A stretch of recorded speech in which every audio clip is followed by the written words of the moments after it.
Right, so today, guys, we have Vily with us. Some of you may know him from as the ex-leader of Test Alliance. Please ignore. And today he is now residing in Horde, and we've managed to get him from away from his busy schedule to have a chat with us today. So, first of all, Vily, if you could introduce yourself for me, please. Hi, I'm Vily. I'm a longtime Eve player. I've been playing since 2005.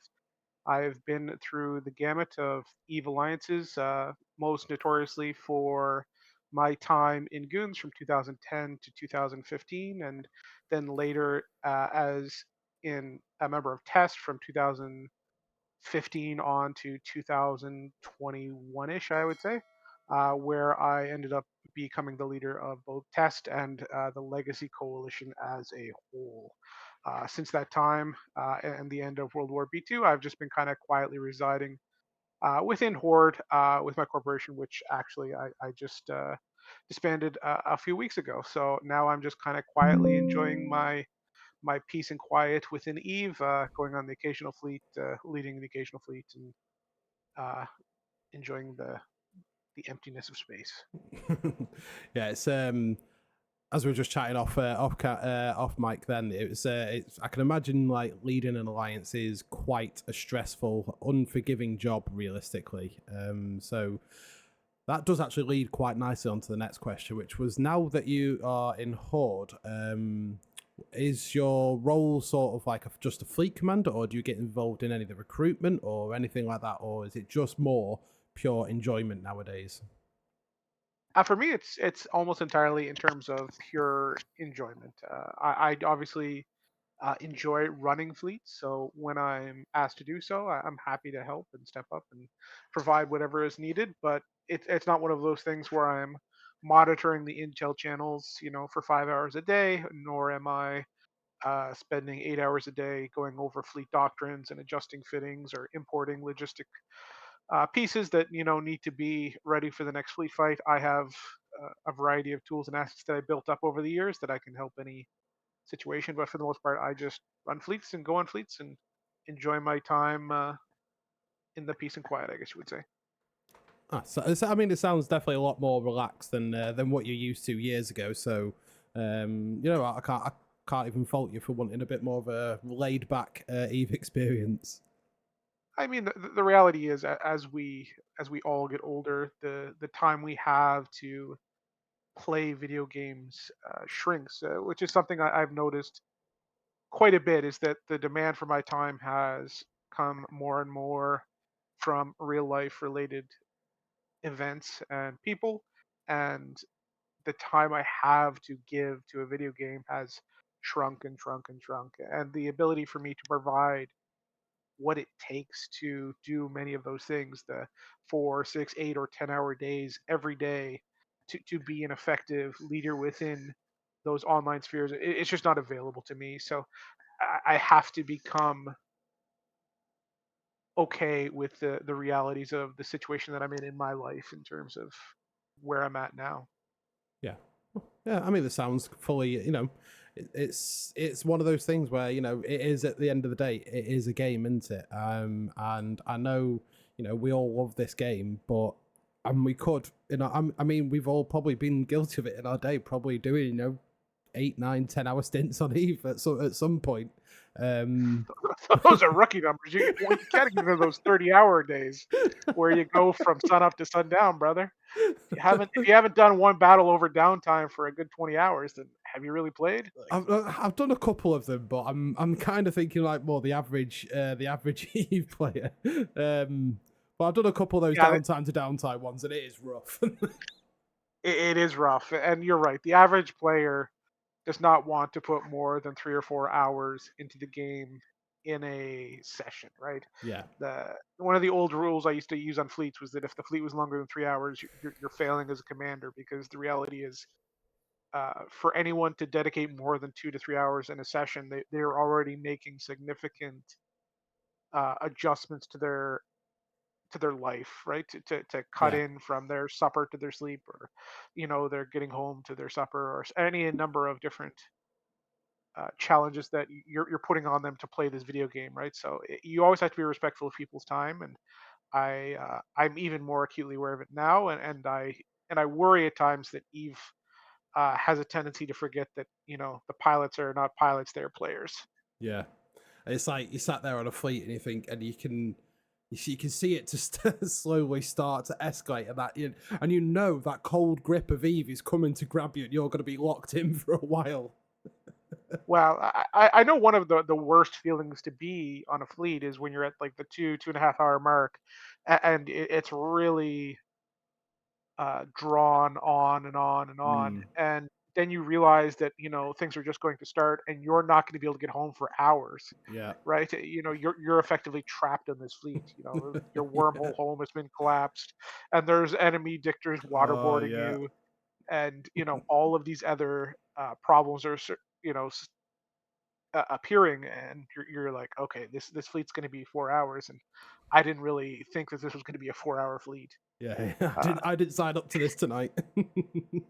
no, and most people don't. And funny enough, that's one of the most effective ways to hurt your enemy in Eve Online is to actually attack their real life experience, right? Oh yeah. When your enemy's on a 2 hour fleet and you can find a way to make them be on another 2 hour fleet, not by choice, it's really unfortunate, but that is one of the most effective ways to ensure that they're not logging in for the next 2 or 3 days.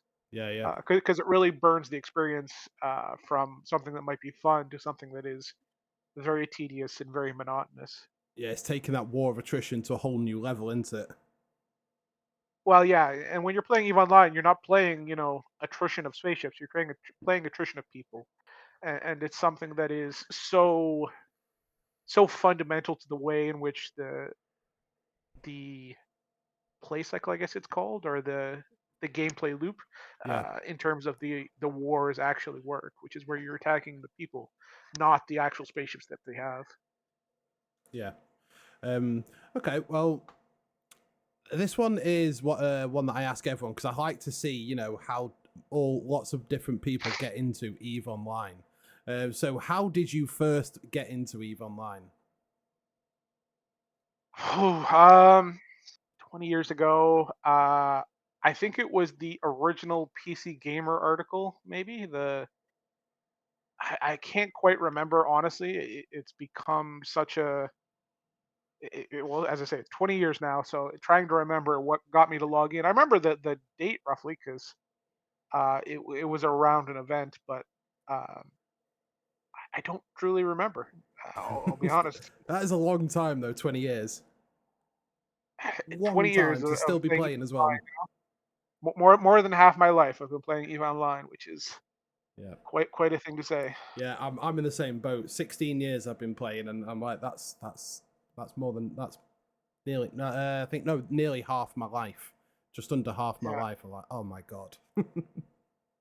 it is a incredible game, and I have taken an incredible amount from it. I have learned an incredible amount about myself, about people, about even job skills and many other things from EVE Online. But uh, suffice it to say, um, if I had to look back and do it all again, I don't know if I would have committed 20 years of my life to EVE Online. Well, I think for me, I've only just. This is quite a statement coming from a veteran Eve player, but I've only just started to learn how to use spreadsheets. Like Uh, well, wild, I know. I have taken a couple spreadsheet courses over the years. I'm not going to lie. But as much as the meme of Eve is spreadsheets in space, I've never really quite felt that. Although certainly there's lots of useful tools for spreadsheets within Eve. I have always kind of enjoyed the 3D visualization of Eve space, I guess you would say. Yeah, Uh, the data we're given, which is often what people accuse Eve's UI of being, why people accuse Eve's UI of being spreadsheets in space, is information that you can help build a beautiful picture if you're reading it correctly. And uh, as much as understand the meme, I don't necessarily like that meme. Yeah, it's a lot of people I know they hammer spreadsheets, and I've never used. I've all even when I was building like supers or titans or whatever, I was always eyeballing stuff and like, how do you do that? But I don't know. I just don't know. But I eyeball everything. So Yeah, I'm very much kind of the eyeball guy as well. All of the money I've made within Eve Online has been primarily eyeballing as well. Even when I was a heavy market trader of everything, yeah, I was still just eyeballing for the most part. yeah, And I've never had the desire to invest, you know, hundreds of hours building spreadsheets that will help me do things as much as they would have helped within Eve. Although certainly I think I've done so at certain points when it was like cap building or some other things where you basically have to have spreadsheet. Yeah, actually, I have a spreadsheet for my PI stuff still, I guess technically. But if you don't have spreadsheets, that there's a lot of things in Eve that are very difficult to manage. yeah, definitely. PI is one of them. PI is one of them. Yeah. um, Now just on to oh, so 1 second. Oh, that was it. Yeah, so just on to the geography of Eve and how CCP is implementing changes. What's your opinion on what CCP could do to help reduce what seems to be the out of control growth of these big blocks? Imperium's shaping up to be the biggest block in the game at the minute. What do you think CCP could do to try and mitigate against that somehow? Uh, I don't think I agree with the foundation of the question. I don't think the blocks are growing any more than they have at any other point. And I would argue that the current blocks of both the Imperium and Horde are significantly smaller than both of those blocks have been at historical points. You could argue that they are holding larger swaths of space than ever before, but that is also not necessarily true. When at one time, the Imperium or CFC, I think at the time, held all the way from Venal all the way to Delve, right? And now, in theory, they're going to hold from Esoteria to Tenerifis, but that's almost the exact same as the old Legacy Coalition, right?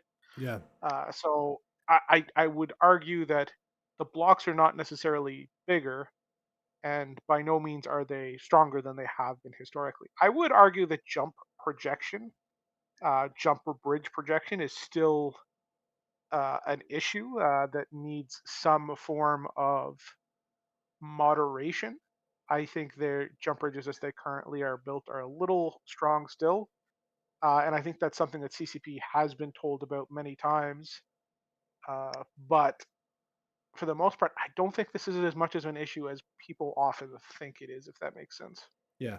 I mean, I suppose it's part of. I've spoken to multiple people about it, and it's kind of human nature to group together, like as the old meme goes, together monkey strong, ape strong. Sorry.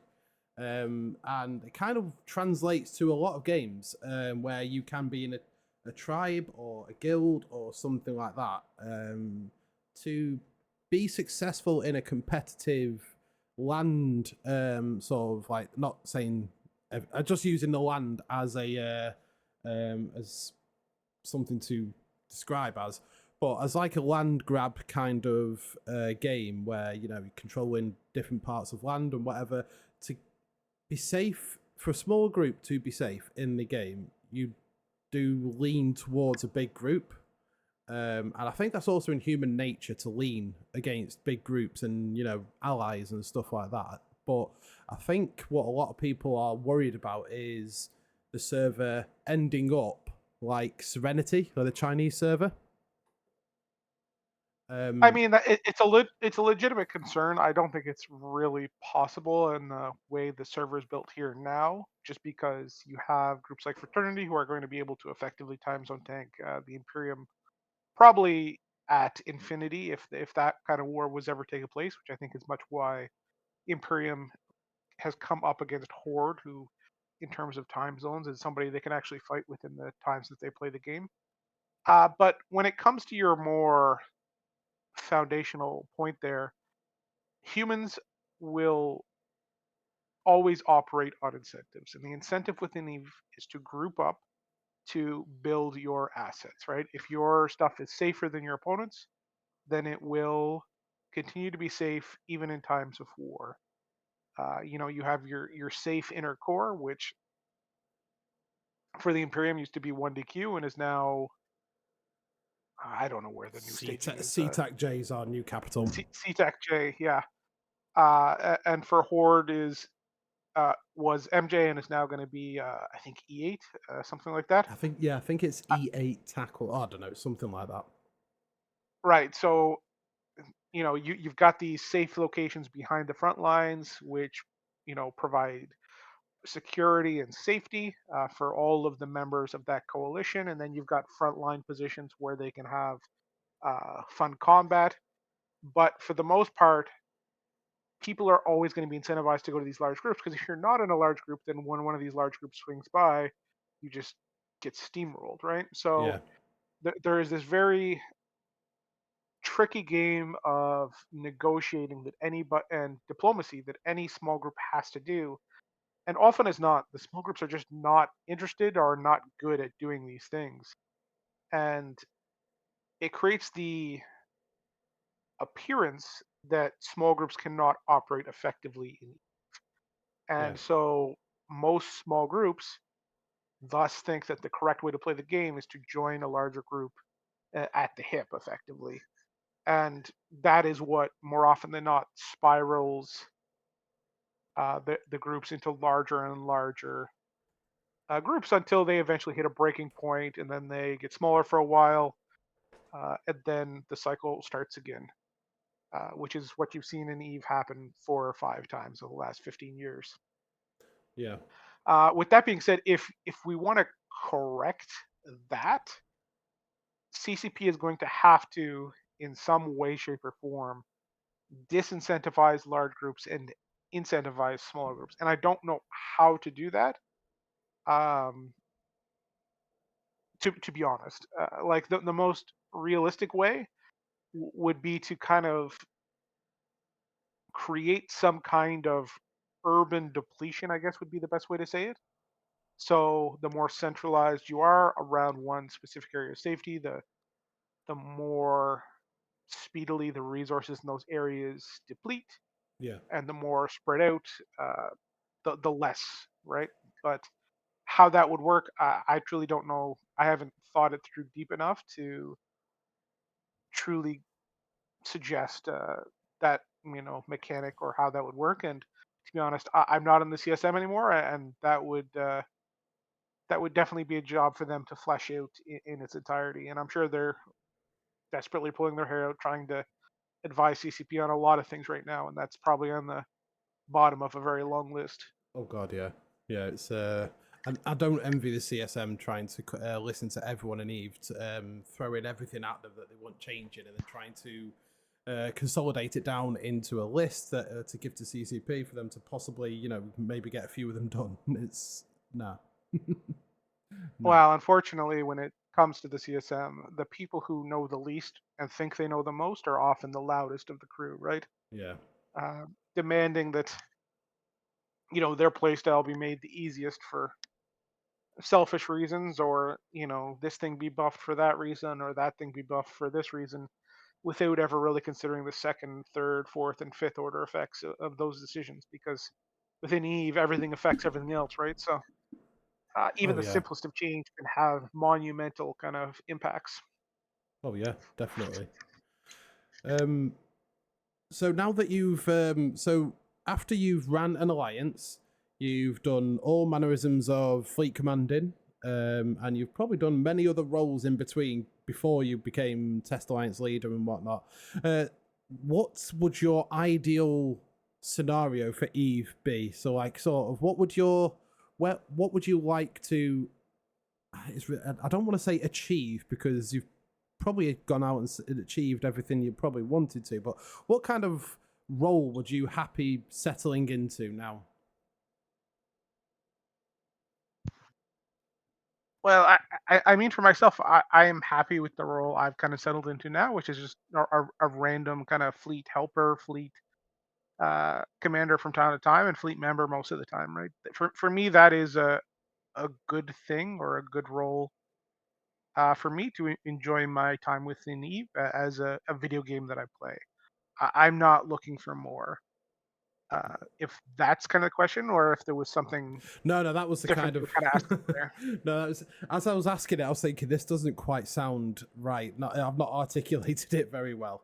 But no, that's Well, pretty much. it, it is a different kind of question because I'm probably someone who's at the end of their Eve life cycle, if that makes sense. Yeah. I'm much more someone who's towards the retired category than the 3 to 5 years in, got all of the ambition, all of the fire, ready to go out there and fight for everything they want to take within the game, right? And Yeah. there's a lot of great players in Eve who are at that stage, and I think many of them have the ability to be those next great commanders, and hopefully they will be the ones to step up and do great things with an Eve. Yeah, definitely. It's. I mean, 20 years is a long time to play, so I'm not. I'm not really surprised you're teetering on the edge of winning Eve, as they say. Well, I enjoy playing the game. I do. It's just that, as I've said, the reality is that there comes a point when you just don't have the time to commit to play a video game as extensively as you used to, right? And Yeah.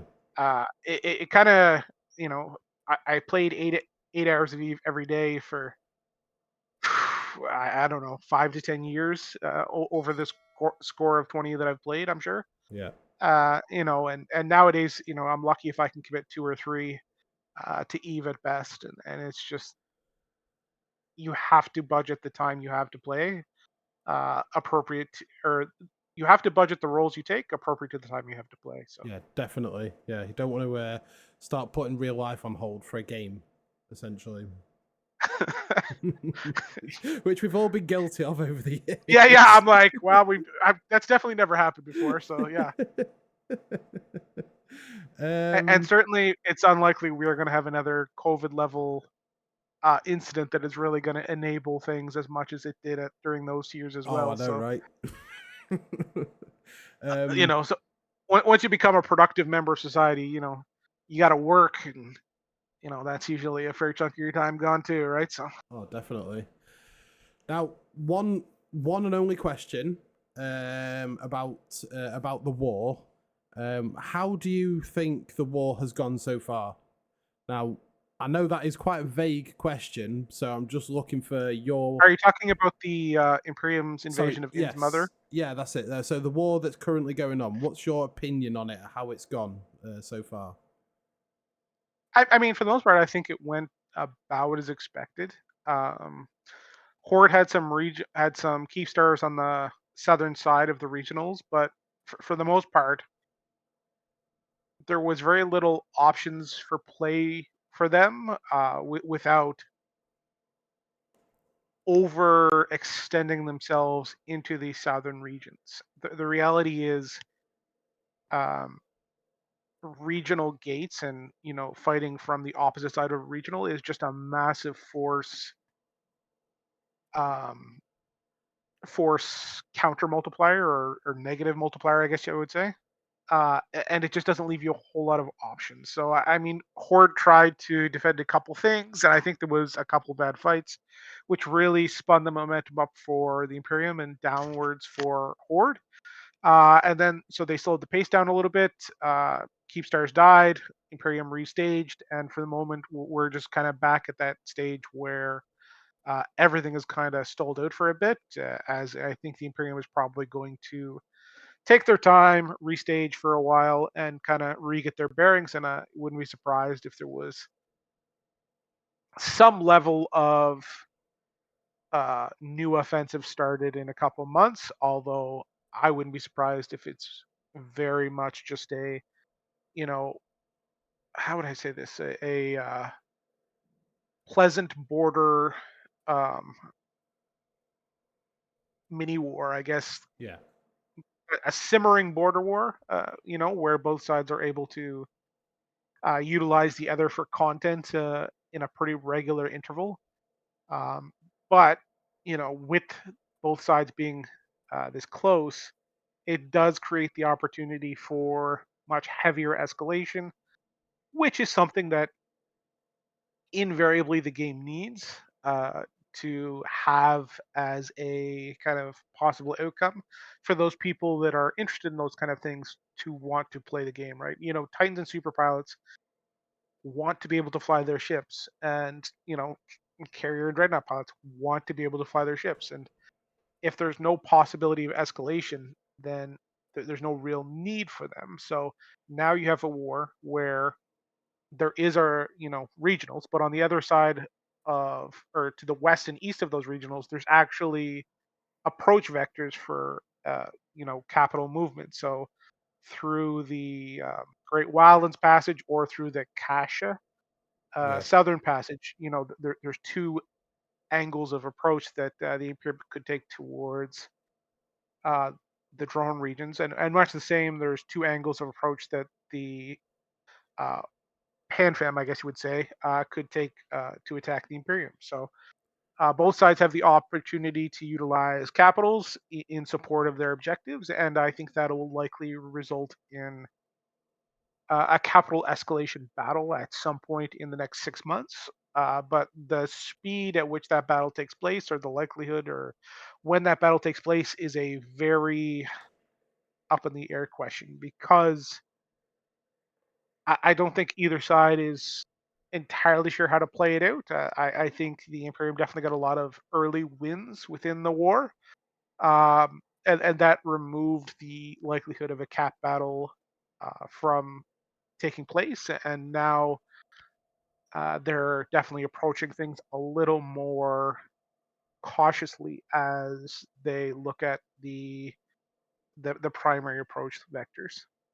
Yeah, it's got to that point where both big groups are eyeballing each other across the regionals, and it almost feels like it's no you jump, no you jump, can't you jump through the regional, no you jump through the regional kind of thing at the minute.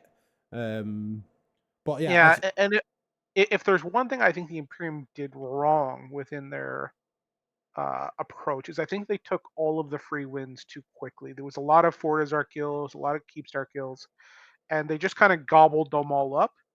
And now they're kind of in this situation where they don't have anything left to gobble up that's not hard, if that makes sense. yeah, yeah. So So all the they big took targets are all, gone. yeah, they took all of the free wins, and they didn't leave anything really to encourage their members to log in and kill, unless they're moving through one of those kind of much more secured points. So it created this zone where, yeah, you gobbled up everything. You got all the free wins, but now you're looking around. You're like, oh, okay. I guess Yeah, you know you're only looking at Hard Rock now. So yeah, yeah. it's definitely going to be an interesting question of where the moves will be next. And I think you've also seen on the other side of the drone regions that there's been a lot of fortification and a lot of preparation for a much heavier war on that side too. So um, both sides are digging into their trenches and getting ready, I think, and obviously that will result to some degree in larger conflict at a later time. I hope so, because big cat battles is what draws people to the game. So I hope so. Well, when they work, they're really nice, Well, and yeah, yeah. When the servers can hold when it, they yeah, don't, they're not particularly pleasant. But suffice it to say, you are correct in that people want to see the apex battles, right? yeah, They're extremely rare. We're talking about something that happens once every 2 to 3 years at best, and even if they are that rare, uh, it's something that everybody wants to be involved in. Everybody wants to talk about. Everybody wants to yeah, hear about, because the rarity helps build the story, and that story is what helps draw people in. yeah. It's that whole "I was there" moment, wasn't it? That everyone wants to have that "I was there" moment. Absolutely, yeah. Um, okay, so let me read this question here. Sorry, Ancom. Take your time, brother. I kind of feel like this question, looking at it now, is similar to one before. I'll ask it and see if if we've already answered it. So, what do you think could make null-sec better to live in, or what do you think could be future conflict drivers as CCP struggled to implement reasons to attack another group over the last few years? Well, in terms of future conflict drivers, I think the conflict drivers that we have will continue to be the ones we currently have. I think I just repeated myself there, but the conflict drivers of the future will be the conflict drivers of the current day, unless CCP changes something. And I think CCP absolutely could. For example, CCP could absolutely add new regions of space. They could absolutely add new stargates. They could absolutely add new minerals, new resources that are very regional to certain areas, which they've sort of tried to do at different times. Yeah. There is opportunities for CCP to add new things. Will they? Probably not, unless new leadership takes over at CCP. So my guess is that the conflict drivers of the future will continue to be things based around personnel more than anything, trying to find reasons to get your guys to log in, building wars, not necessarily because there needs to be a war, but because you need a reason for your guys to have something to do more than anything. Yeah, there needs to be like for the miners in the alliances, there needs to be something that the reason they're getting those materials to fund the war machine, isn't there? So there needs to be some reason to go to war with someone, and I think at the minute it's more down to narrative, really, isn't it?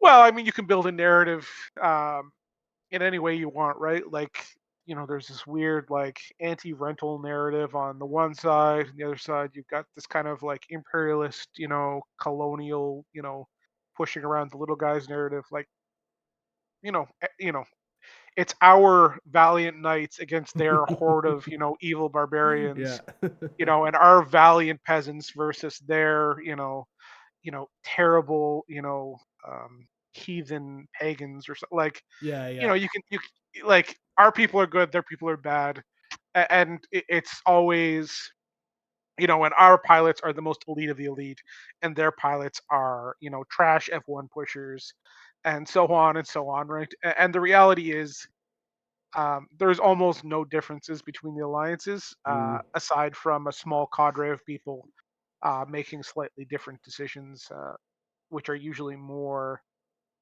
regional based than anything. yeah, definitely, definitely. Now, here's one for you. Why should people join Horde over any other small group or large nullsec group? What would be if you could like encourage someone, like some people in high sec that are new and want to test the waters with nullsec? What would be your sort of thing to encourage them to go to Horde over anyone else? Well, I'll be honest, I'm not a Horde recruiter, so the answer I give here may not be the most refined. Okay. However, Horde has been built as a new player alliance almost from its foundation. It's got, without a question of a doubt, the best training programs for new players. It's got some of the best mentorship programs for new players. It's got free ship handouts for new players. It's got every tool imaginable to help get a new player from someone who is inexperienced at Eve all of the way to being, that top of the line capital pilot, right? So Horde has something I tried to build and test a long time ago, which is that pipeline of taking somebody, straight off the street recruit and turning them into that nullsec killer. Yeah. And they do it, via a administration that is through an administration that is just designed to make that happen effectively. Yeah. I don't think there's any group in Eve that does that better. Obviously you have Karma Fleet, or you have Brave Newbies, or you have many of these other groups that say they're new player focused, but in the end, Horde is the one that has put the most work into actually making that reality. So I think that's the best reason why, and they give new players all of the tools to make the decision for themselves about what game they want to play. There's rarely going to be some, you must go on these fleets, you must do this. It's an opportunity to say, here, come join null-sec, we'll show you the ropes, and you can decide what gameplay is right for you. So even as someone who's not a horde recruiter, I know most of those fundamentals, and I actually believe them. Yeah. So I think I that's a think pretty good it's a pretty answer. easy answer. Yeah, I Yeah, think yeah. that's a pretty good answer, to be honest. Um, If someone asked me the same question, I'd be like, I wouldn't have a clue. I mean, the reality is there's only really two options now, isn't there? Because I feel like Brave Newbies is like just kind of a shit show most of the time I hear about them, and so it's really only like is Karma Fleet still the Goon primary new player? Yes, it is. Yeah, Corp? Yeah, yeah. yeah, So it's really only Karma Fleet or Horde, yeah, and as much as I haven't heard terrible things about Karma Fleet as a new player or experience. I've generally heard like Horde is just a little more refined at it, if that makes sense. yeah. From I did watch a video about a girl, a woman who went to different, looked into the process of getting into goons, getting into horde, getting into all those, and she did say that whereas goons do a lot of background checks and this, that, and the other, horde kind of just let you in, and then you find your way there. And if you want to progress onto another corp, then there's obviously a few more checks and stuff to do. Yeah, I think the analogy that I just kind of hit was like it's kind of like going to like university or something like that. It's like you arrive on campus, you get a free pass on the campus in Horde, and then it's like you take whatever classes you want, you do whatever you want. Your life is your own, right? Nobody's gonna pressure you to do anything you don't want to do, and um, the path you take with an Eve is determined by the desire you put into it. Whereas some other, and I think this is primarily um, Karma Fleet, it's like your application process is a little more thorough, and when you arrive, you're going to be expected to take a certain number of classes, and then they'll have a path for you a little more um, chosen. Yeah. Yeah. Okay. Well, that's. I mean, that answers that question pretty damn well, actually. And now, just before we wrap up, in your opinion, because obviously being being legacy leader, and you've been around the block a few times, let's say. In your opinion, what makes, especially with equinox changes, what makes a null-sec region valuable? Um, could you clarify equinox changes? Which ones are we talking about? So, because obviously before Equinox, it was more down to the geography. So, like before Equinox, Delve was a really hard region to invade because of the regionals. Like Horde is a bit, Drone Lands is a bit difficult to invade because there's a few choke points, like because of the regional gates. But since Equinox, yes, that still applies. But there's also things like the power generation. There's all Okay, that so that's sort of what we're stuff to talking deal about. with. So I would argue that the power generation and almost all of the equinox changes are absolutely irrelevant to the value of a region. The thing that makes regions good or bad, in my opinion, continues to be the same thing that it has always done for the most part, which is your geographical barrier. So, primarily things like regional gates, but also things like your distance from low-sec, your path to JITA for logistics, um, the size of certain constellations, the distance between your regionals with others, your proximity to NPC space, and just the generalized ratting environment, I guess would be the way to say it. Yeah. I really don't feel like things like population or any of that, the Equinox resources, play almost any realistic factor in the value of a region nowadays. Okay. Yeah. That's Uh, I just feel like yes, though those things can be all of those features are about, in my opinion, convenience. And even if you have a region with insufficient population or any of these factors where it's harder to set up your jump bridges, or it's a little harder to set up your um, cyno jammers or anything like that, the reality is you can build workarounds for almost all of those in some way, shape, or Yeah, yeah, definitely. what's going to make your region good is the ability of your people to get there, to set up shop, and to be secure in that region more than anything. Yeah, that security is a big one, as we spoke previously. About having front lines and then having a safe, secure area behind it. It's security is a big one for null-sec, isn't it? Yeah, I still think honestly that the Delve tri region is by far the best region or tri region of space in the game. Like just due to the same factors that have always made it the best, I guess you would say. Yeah, because like like we spoke about drone runs having the two ways you can jump capitals in. There isn't really one for Delve, is there? Or Aquarius. There isn't really a path that you can jump capitals through. Well, it's the path we had to build for World War B, right? Which was that like 13 keep star chain from Catch all the way into Iridia. Yeah. some There's going really that. only though there is really only that singular approach path for the Delve Tribe region, which is through Iridia. Yeah. Unlike most other regions, which have in some cases basically infinite approaches. Yeah. Yeah. It's I mean, I think geography will always be the top thing on what makes a region good and valuable. But I think it's more down to how an alliance manages upgrades and what goes where in a region, for example, that makes a region actually good to live in. Yeah, I mean, to a degree. The funny thing is, one of the factors that really determines how good a region is or isn't is who actually lives there that is not part of your group, right? Yeah.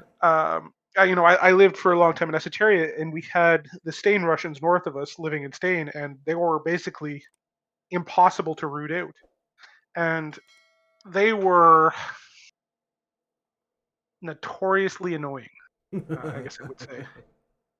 But when I look at the harassment that comes out of the Delve NPC space, because it's so much smaller and it's not as contiguous, I guess you would say, uh, the level of harassment from that type of NPC space was significantly smaller Yeah. and more manageable, and I think actually would have been almost an improvement on the region because of the ability to provide some minor levels of content for the people in the area.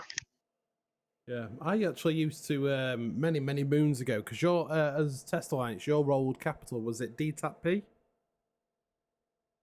in Esoteria?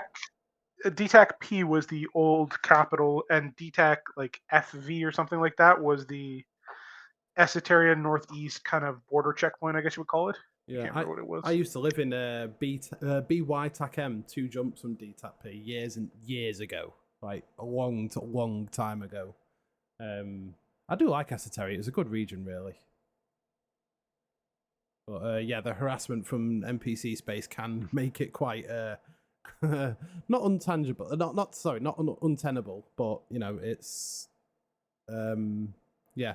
I think NPC null-sec space has a purpose where it keeps anyone within range. It keeps them on their toes from Black Ops, dread bombs, all that sort of stuff. I think it has a good Correct. function.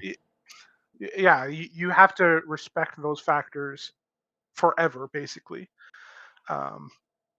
So it just it doesn't allow you to get complacent to the level that a place like the drones can. Yeah, yeah, But on the same token, the drones without any NPC space are so secure in some ways that even if you grow complacent, the risk is still not as minimal, bad. isn't it? Yeah. Yeah, Drone Lands Although is certainly, a good region, good area. yeah. Well, I mean, Droneland is like an 8 region or a 7 Yeah, region, so it's very unique in its own way. But on the same token, even in the drones, people have still set up massive bombs, against a complacent enemy and drawn some heavy blood. Let's say. yeah. Well, just before we wrap up, then, is there any other closing comments or statements you'd like to make, or? Are you happy with the questions? I don't have anything particular to say. No. You know, you asked to chat. I'm always happy to chat, Eve, with anybody that wants to chat, and hopefully you and your program will do well, and you guys will continue to provide pleasant Eve conversation to the people who want to listen to it. Yeah, it's. I mean, I've been getting some quite good feedback on these alliance leader, and like yourself, an ex alliance leader, and I think we're getting some pretty good feedback on these. People like seeing the insights from the very top end, what it's like being at the top and having an insight into that person and how they think and what their opinions are. And I think it's just good for people that aren't in null-sec to get an idea of what these alliance leaders that are in null-sec are actually like as well. And then they can make their own decision on what area they want to go to. So I've spoken to Asher, I've spoken to Darkshines, spoken to yourself. I've got Norris lined up. Lady Scarlet's agreed, so I'm getting quite a wide variety of groups and whatnot. So it's really good that the people, and I'm just happy people are happy to talk to me about this, and let people hear what Eve is like in nullsec, basically. But yeah, so thank you very much for coming on. Again, as I said, really do appreciate coming on and taking the time out to do it. It's been busy both ends for trying to get on, but we finally got there. But I wish you all the best in the future, and so thank you so much for coming on. Not a problem. Have a beautiful day and enjoy your time with Eve and your conversations you'll have in the future, my brother. Thank you very much. Right, you have a good one, Vily. Take care. You as well, brother.